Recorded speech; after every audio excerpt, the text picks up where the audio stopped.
Kool-Aid. Kool-Aid, Kool-Aid. Be sure that the envelope says Kool-Aid. You can give your youngsters a lot of pleasure with Kool-Aid. You know it's pure and good. It has the Parents Magazine seal. And it's so thrifty. A 5-cent package makes 2 full quarts. Just add Kool-Aid to water with ice. Add some sugar and stir. For the very best drink you ever made. Be sure that the envelope says Kool-Aid.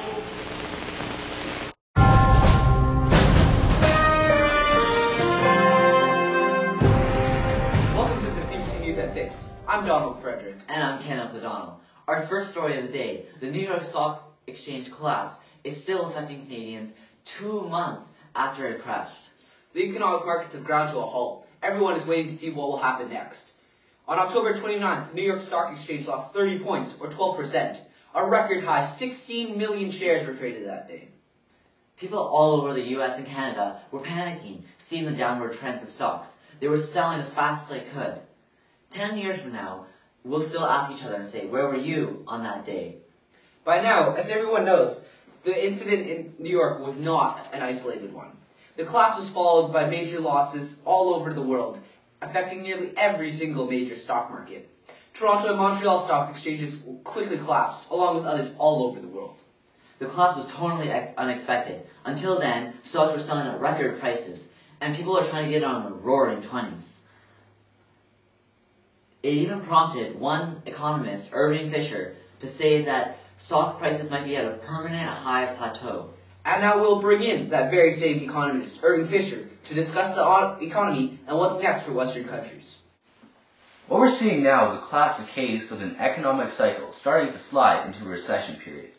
The cycle starts with an economic boom time, which in our case was the roaring 20s. Stocks were at an all-time high and everyone was investing in the stock market. But the true economists knew that this couldn't last. But Mr. Fisher, wasn't it you that said recently that stock prices had reached a permanently high plateau? Yes, but it was necessary to boost the confidence of the Canadian public. We saw Black Thursday and Black Monday, and that the stock market was sliding. We managed to prevent that slide, but we had the disastrous Black Tuesday. That was the start of the recession. If it wasn't for the heroic actions of us economists, the stock would have crashed much earlier. So what's next for the world economy? Well, I was overly optimistic before the stock market crashed, and hopefully I'm overly pessimistic now. But I have no hope that there will be a quick recovery. I predict a long, long depression, especially for the United States. There will be a depression which has an enormous magnitude and will go on for at least a decade. Wow. Any other happy thoughts for us? Yes, indeed I do. Life will be hard, Canada. It will become very, very difficult. Wages will go down, prices will go up as businesses try to make a profit, many will become jobless, and Canadians will be reduced to a society living off the government's handouts. Many will suffer, and it is the job of the wealthy to help out the poor. It will be a long time before the economy makes a recovery and climbs back to the prosperity seen not a few months ago. Thank you very much, Mr. Fisher. Don't go away, folks. We'll have more exclusive coverage on the economy when we come back on CBC News.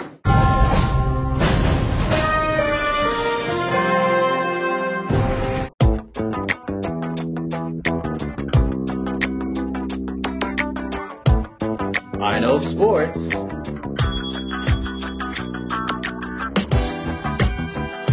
I know hats.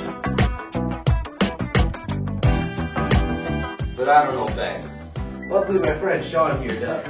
That's right, Jim. And here at Bank of Montreal, we give loans across the country for the lowest rates, no matter how bad your credit is, because in troubling times like these, everybody needs a break.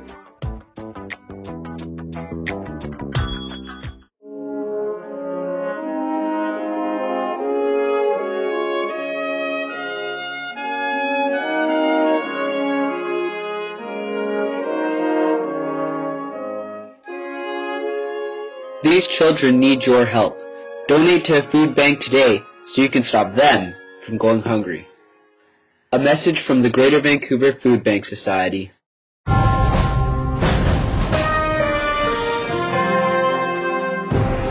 Welcome Donald Frederick, and this is Kenneth O'Donnell, covering the recent economic downfall this country has been experiencing. Now, Donald, we've talked a little bit about how the New York Stock Exchange has affected us. Now let's talk a little bit about how it's affecting the business world. Yes, we've seen an instant change in the way businesses are dealing with this crisis. In the last 24 hours, we have seen giants such as Sloss Sheffield and Sears Roebuck lay off hundreds and hundreds of workers. And not only that, but small businesses are suffering too. Across the country, unemployment rates are skyrocketing, and people have nowhere to go and no way to feed their families. And now we'll go to Jason Fong to get the inside story on the economics of this crashing market. I'm here live to talk with small business co-owners Bill Matthews and Richard Smith, who run Perkins Batteries. Now, Bill, you say that you've been struggling because of this market. What exactly have you done to try and recover from this? Well, Richard and I, we were blindsided by the market crash. With the growth of the market over the last 10 years, we've always been undersupplied because people just keep buying and buying and buying. We used to be understocked, and now we've got boxes and boxes of batteries lying around because nobody wants to buy anything anymore. We've had to lower our prices again and again and again for people to buy it. We're down to about 30% of our original price, and that's not even the end of it. Our business is falling apart, and we're just trying to keep it alive. We don't think this will last much longer, though. Do you find that other businesses are suffering the same problems as Perkins has? My friend William, he works for a tire company, he used to, and he got laid off. Now he's looking for jobs in this area, and he has no job, and there's no way for him to feed his family. Thank you, Richard and Bill, for your input. Now we'll go to the streets to find out how your average Joe is doing. Sir, excuse me, how has the recent economy collapse affected you? Oh, well, it's terrible. I'm scared for my job. People at my work are getting dropped left, right, and center. It's terrible. How am I supposed to feed my family if I'm next on that list? How has the stock market affected you? Well, I guess it really hasn't affected me, but I'm worried about my friends and family. Like my brother and his family, they had to move in with me because they don't got no place no more. There's been recent speculation that the government will step in to make a new deal, preventing the loss of more jobs. There has been a huge dissatisfaction about the relief that the government is providing. There's pokey, but it's not much to work off of, at the maximum $60 a month. Though the government has introduced various acts helping with unemployment, the economy hasn't seemed to be improving very much. That's true. I guess we'll have to wait and see. When we come back, we'll look at how the prairies are being affected and how their losses are affecting you.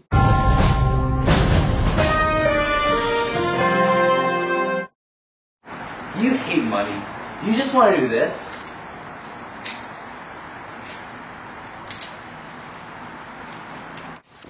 Or how about this? Yeah.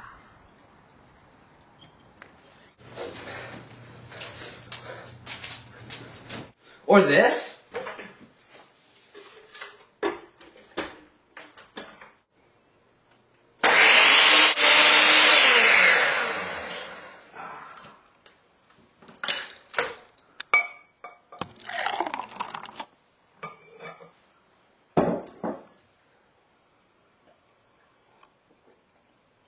Tasty. Well, you can do all these things. All you have to do is buy American goods. America is protecting their businesses. It's time for Canada to do the same. Unless you invest in Canadian goods, you're wasting your money. A message from the Government of Canada.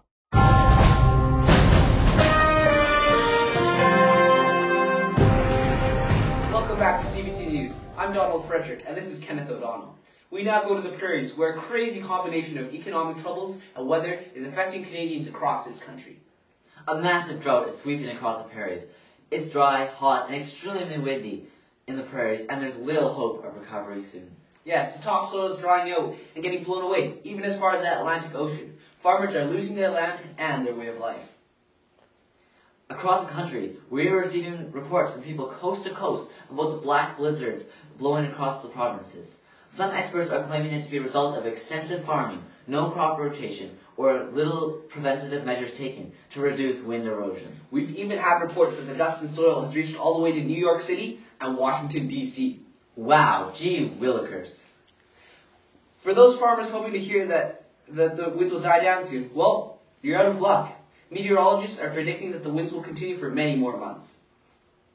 Dust is piling up and getting into people's houses.